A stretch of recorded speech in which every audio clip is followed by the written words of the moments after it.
Приветствую вас, дорогие телезрители! В эфире программа «Архивы памяти. Вечные главы истории ингушского народа». В сегодняшнем выпуске мы вспомним о Николае Александровиче Базоркине, полковнике Российской императорской армии, кавалерии Золотого Георгиевского оружия. Мы узнаем о его пути от родного села Базоркино до эмиграции в Китай. А поделиться своими знаниями о судьбе этой личности гость программы Берснако Газиков. Приветствую вас. Добрый день. Берснако Джабраилович, для начала хотелось бы узнать о детстве Николая, в какой семье он вырос и какое образование получил. Прежде чем сказать о самом Николае Александровиче Базоркине, я бы хотел сказать, что мы занимались много лет поисками материалов о Базоркинах. Это очень большая фамилия, знаменитая, очень знаменитая, известна не только в Ингушетии, но и в России. Судьба свела меня в 2000 году с Амиром Базоркиным. Это человек, который живет в Москве. И благодаря ему, благодаря спонсорской помощи его, он просил меня не называть вообще его, но я считаю своим долгом сказать большое спасибо, потому что несколько лет, более 2 лет, я работал в различных архивах, в различных городах, собирая материалы по истории Ингушетии, в том числе и по фамилии Базоркиной. Работая в Государственном военно-историческом архиве, мы обнаружили личные дела, послужные списки и многие документы, связанные со службой. Например, всем известно, что Бунхов Базоркин – это первый ингуш, генерал царской армии. И Бунхов Базоркин, его фотография. А что касается его, то, что он представлен званию генерала, у нас есть как раз приказ, который свидетельствует об этом. Наряду с ним были материалы и об Атаби Базоркине. Позже мы находили материалы о Крым-Султане Базоркине, Ибрагиме Базоркине. Это очень известные люди, которые оставили много после себя. Многие из них служили и куда была русско-турецкая компания 1877-78 год. А у Бунхо Базоркина был брат Мочко Базоркин. Мочко – это очень известная личность. До сих пор люди все знают, любой человек нашей республики знает это имя. Он основатель селения Мочко-Юрт Базоркина, которое так и называлось. Очень крупное селение, из которого, кстати, выходцы и мои родители из этого селения. И они известны на всем Кавказе, эти имена. Я хочу сказать о Базоркине Мочко в том смысле, что мне повезло, работая в архиве кинодокументов в городе Красногорске, мне удалось обнаружить фотографию, это очень редкая была фотография Мочко Базоркина. Это большой успех был, потому что такой хорошей фотографии у нас не было. Но позже был написан портрет, и, в общем-то, сейчас эта фотография уже известна многим. Этих людях надо сказать, что работа эта была интересной, материала было много. Я выезжал в Санкт-Петербургский архив, и там в историческом архиве удалось обнаружить дела о присвоении дворянства Ахушка, Уховди и дворянство, российское дворянство. Это архивы, было такое там подразделение, департамент Герольдии. В этом департаменте Герольдии были как раз эти 3 дела, связанные с подсуждением российского дворянства 3 лицам. Это Аховди Ахушков, Бунхо Базоркин и Мочко Базоркин.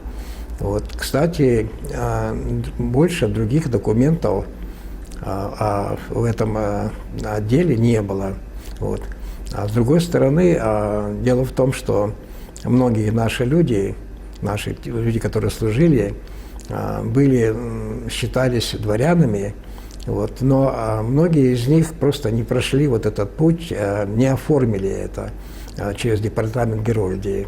А в данном случае вот названные 3 человека оформили. Кроме того, позже оформил дворянство и Мамилов Магомед-Гирей. Я почему о нем говорю? Потому что он зять Базоркиных. Вот.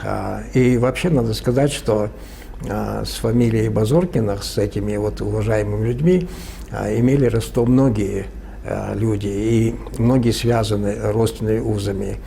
Вот. И вот что касается, вот, например, фотография, вот это Тамара Базоркина, это бабушка известной нашей замечательной поэтессы Марьям Льяновой.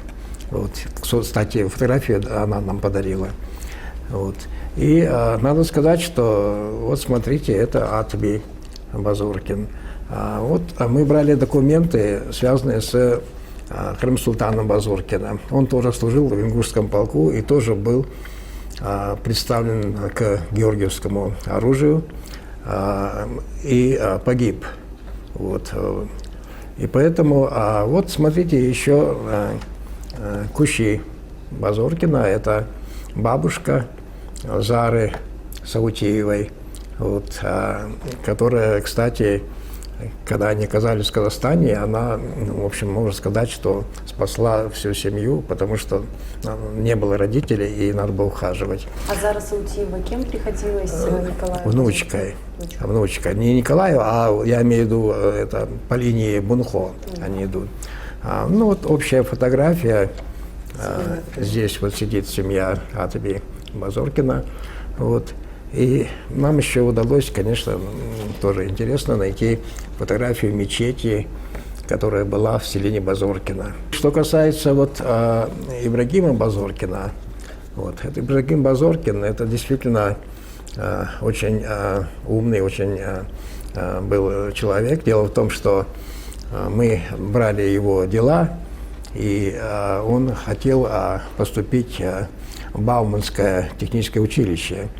И к моменту поступления оказалось, что, оказывается, уже была квота на ингушей, вот это, на Бауманское училище. И ингуши даже не знали об этом. А этой квотой воспользовался сын одного чиновника из Терской администрации, некий Байчевский. Вот он занимал нашу ингушскую, так сказать, квоту вот в этом, и ему пришлось поступать самому лично, то есть как бы сам от себя. И он поступил, закончил Бауманское техническое училище, это где-то 905-6, где-то, вот я сейчас на память даже не помню. Вот. А что касается... И потом, значит, он работал в Баку на приисках нефтяных у миллионера Мухтарова. Вот. И здесь у нас вот есть как раз небольшое, это, значит, свидетельство о том, что он заведует нефтяным участком. Но он написал в защиту ингушей, были различные публикации, которые были против ингушей. И вот он написал вот в газете, это 906 год, к вопросу о Зелимхане.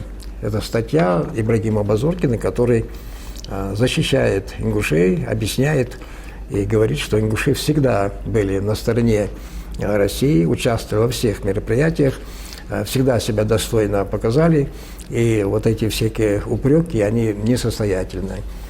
Вот. И говоря вот о потомках Бунхо, надо сказать еще об одном человеке, это Базоркин Мурат Муртузович. Мурат Муртузович – это брат нашего писателя, народного писателя Идриса Базоркина.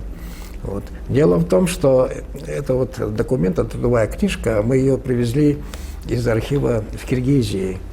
Вот. И полностью трудовая книжка лежит там, в архиве, мы сняли копию с нее, привезли ее. И надо перед этим человеком нам преклониться. Почему? Потому что он до нашей высылки, он работал в научно-исследовательском институте в Розлом. И когда была высылка, он взял с собой труды, многие труды по истории ингушей.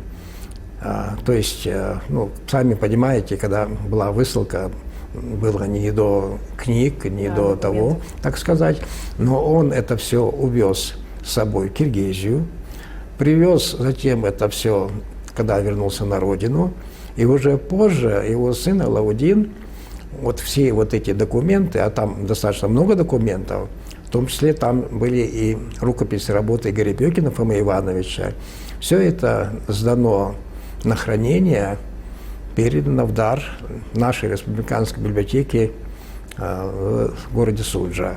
Вот. И это большой поступок, это человек понимал, что надо сохранить документы. И сами знаете, что, во-первых, перевозка, во-вторых, там хранить их. И этот человек сделал многое полезное, так сказать, для нас, оставил историю нам, ингушского народа.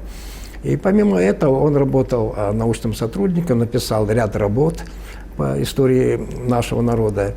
И, то есть, оставил после себя очень яркий след. Ну, говоря о Идрисе, братья Муртузовичи, все знаем его, поэтому я думаю, что нет нужды говорить о нем. Мы исследовали его творчество, обращались в архив, Российский государственный архив литературы и искусства. Там хранится большое количество документов, связанных с Идрисом. Мы, значит, посещали квартиру-музей Булгакова, и там мы, значит, находили документы, связанные с тем, что когда он был на первом съезде писателей СССР в 30-х годах. Вот. И там же ряд его писем в этом архиве хранится. Что-то мы еще не взяли оттуда, тоже надо будет брать. Вот. Поэтому я считаю, что его творчество, то есть надо еще до конца надо исследовать, я имею в виду, то, что он много оставил после себя наследие, которое хранится вот в архивах. Ну, переходя к потомству Мочкли Базоркина, надо сказать, что Мочк сам был полковником царской армии. Вот, у него был 2 сына было, вот, Александр и Андрей. Вот, Александр, он учился в Воронежском кадетском корпусе, затем он перевелся в Константиновское училище и дослужился до штабс-капитана, ну и внезапно умер он. Я не помню точно дату, но где-то в 1890 или 88 году, я точно сейчас не помню. И у Александра был сын Николай Базоркин. Вот. У Николая была сестра Оля. Она училась в Смольном институте в Петербурге. Родственники по матери у них из Тамбовской губернии, фамилия Масловы. Вот. Я выезжал в Тамбов, я смотрел там дела эти. Вот. Это тоже дворяне тамбовские. Но хотя мы вот и говорим, что имя его Николай, но на самом деле его звали Мурат. Ингушское имя у него было. И был настоящим ингушом. Но служба его, мы занимались поисками его наследия. Это полковник царской армии, хотя во многих документах по старым данным он проходит как штабс-капитан, штабс-ротмистра. Но на самом деле мы взяли все приказы, связанные с его служебной деятельностью. Вот. И он, значит, потом в 1922 году, а он служил вообще-то больше в тех краях, это район Читы, вот в тех краях он служил. И есть книга, публикации, одна автор, Крузенштерн, она пишет, что это она близкая, ну, другом была вот Николая, и туда в это время приезжал и Крым-Султан в это время. Вот. И они, Крым-Султан оттуда, находясь там, сбежал на войну. В смысле, когда началась Первая мировая война, он оттуда сбежал и поступил. А до этого Крым-Султан в 1908 году наряду с Кадзоевым и Альяновым он, значит, поступил в Томский институт, то есть учился там, но оставил потом учебу и уехал. То есть его тянуло к военной службе. Вот. А что касается Николая, то он, помимо своей воинской службы, он служил вот в тех краях, вот Хабаровск, вот в тех краях он служил. По службе он был, значит, занят в КВЖД, так называемая Китайская Восточная железная дорога. Он там служил. И там в это время, вот 1906-1908 год, в эти года, там были очень сильные эпидемии, чумы были. Вот. И он пишет статьи, публикации в журналах, военных журналах того времени. И есть одна очень жуткая публикация, где он участвует вот как раз в помощи людям, пострадавшим от чумы. И там такие страшные сцены, это просто как он жив остался, потому что это очень опасно, очень тяжело, но он принимал участие вот в этих экспедициях по помощи населению. Ряд статей, связанных с военной службой, различные публикации, у нас они есть. И потом, значит, когда пришли большевики, он, учитывая, что он полковник царской армии, так же, как и многие другие, ему пришлось выезжать в Харбин. Он уехал в Китай, в Харбин, и там провел какое-то время. Мы отсмотрели журналы, газеты харбинские того времени, пытаясь там найти какую-то информацию, и нашли информацию. Потом, значит, мы выяснили, что часть архива харбинского, она попала в Хабаровск. Вот. Мы обратились в Хабаровск, и Хабаровский архив, идя навстречу нашему пожеланию, нам, значит, прислали, вот, кстати, вот он есть, Николай Александрович Базоркин, нам прислали документы вот из Бюро по делам российских эмигрантов. Здесь это дело интересно тем, что здесь есть фотография и указано, в общем-то, какие-то подробности его жизни там. Позже нам стало известно, что он написал книгу «Таинственная амазонка». Она вышла в Риге, да? В Риге, да, она вышла в Риге, эта книга. Вот, очень тоже интересная. Он литератор, и поэтому писал красиво, хорошо, очень интересно. Вышли. Помимо этого были разные статьи. Вот. Какие-то статьи мы еще не приобрели, но хотим приобрести их. Вот. И, казалось бы, на этом, ну, как бы сказать, дальнейшая судьба его становилась неизвестной. Вот. И потом, значит, когда была публикация Крузенштерн, которая писала о нем, и стало известно, что он скончался в городе Лозанна в 1969 году. Вот, там проживала его сестра Оля в это время. Вот так нам стало известно конец жизни. А что-нибудь о его семье было? Нет, мы планировали и планируем, вообще-то, если удастся попасть в Лозанну, найти могилу, найти адрес его проживания.